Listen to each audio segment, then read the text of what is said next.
Hi everyone. So my name is Christina Washington and my presentation is on alien hand syndrome. So what is alien hand syndrome? Alien hand syndrome is a neurological phenomenon that is involuntary. One hand is not under the control of the mind, and many of the people who suffer from alien hand syndrome say that the hand has a mind of its own. It's mostly caused by damage to the corpus callosum, the posterior parietal cortex, and the supplementary motor area in the brain. It can also be caused by a stroke or things like that. MRI has been used to study the brain of patients who have alien hand syndrome, and it's been shown that only isolated activity in the primary motor cortex is observed. In normal patients, motor activity is shown in multiple neural networks. Although mostly hands are affected, other limbs can be affected as well, and the patients are usually unaware of this.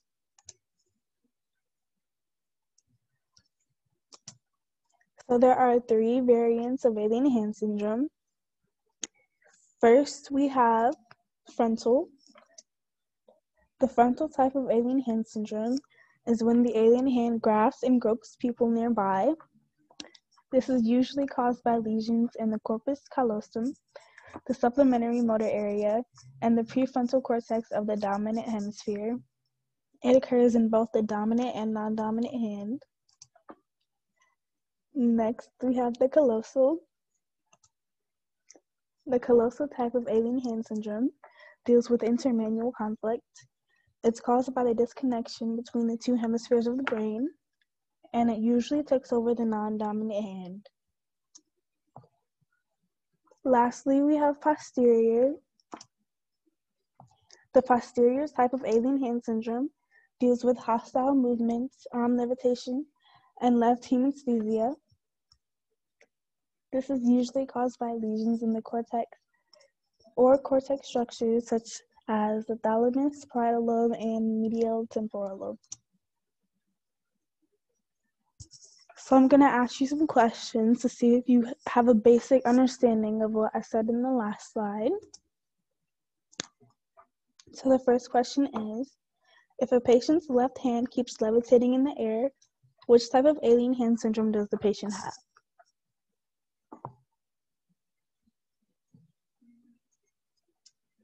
Hopefully you got that right and guessed posterior. If you remember, if we go back to the last slide,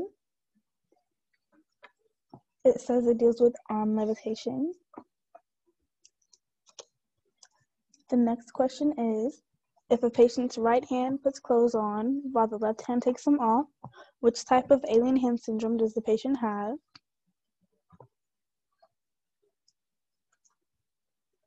Hopefully you guessed callosal. And the last question that we have is, if a patient's hand grasps tools in front of them, which type of alien hand syndrome does the patient have?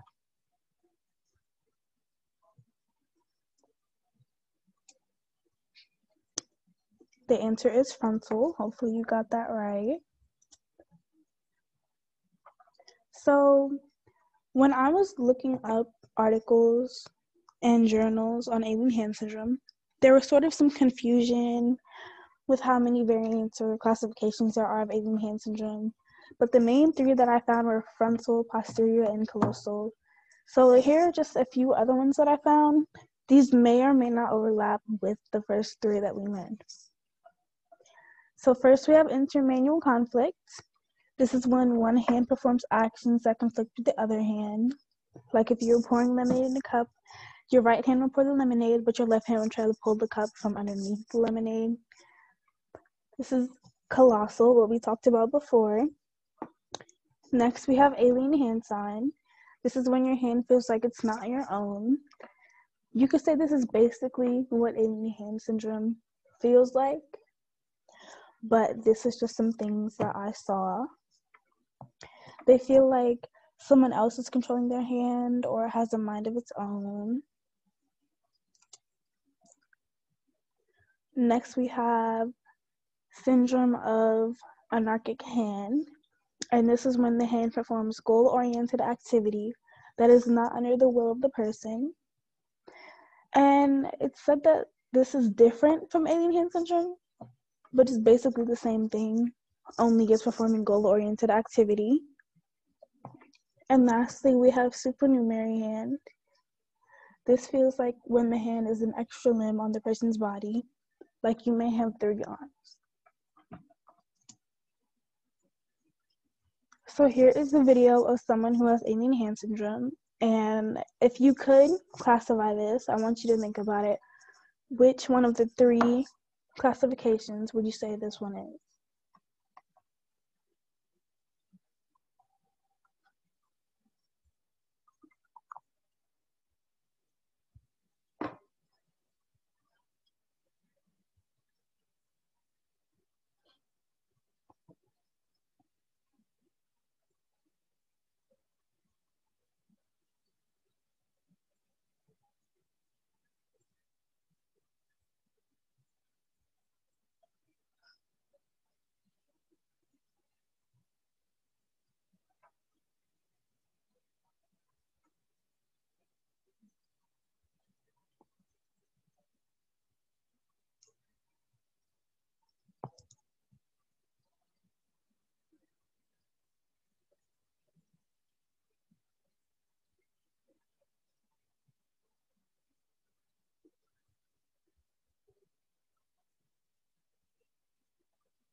So in the video, you could kind of see how at first he used both of his hands, and then afterwards he tried to use only his alien hand.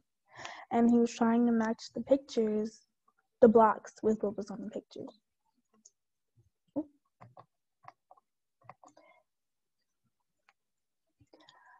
Are there any treatments for alien hand syndrome? Currently, there is no cure for alien hand syndrome, but it is said that mirror box therapy can help and increase sensory feedback and overall motor improvement. Most people will try to hold the alien hand between their legs or hold something in the alien hand to try to restrain the hand, but it doesn't really have a long-lasting effect.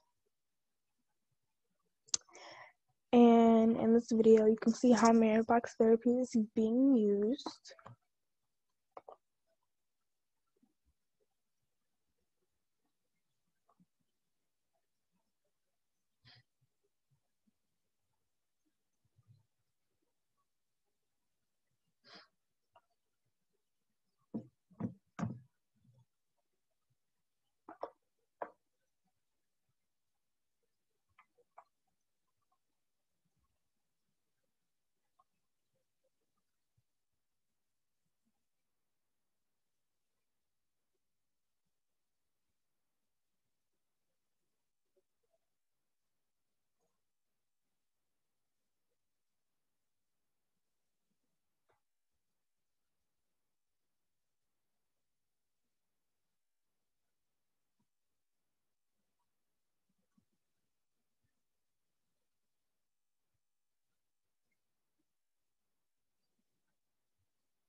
So in the video, you could see how manual box therapy is being used. And how long does alien hand syndrome usually last? So it can last from several days to several years. There is no certain time on how long it can last, but the shortest reported time of alien hand syndrome is 30 minutes. And some fun facts that I found are a few people even name their alien hand.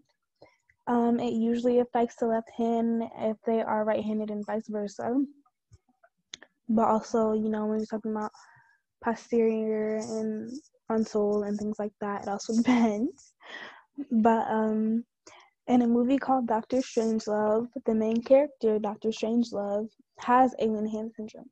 So some people refer to him or refer to alien hand syndrome as Dr. Strangelove syndrome.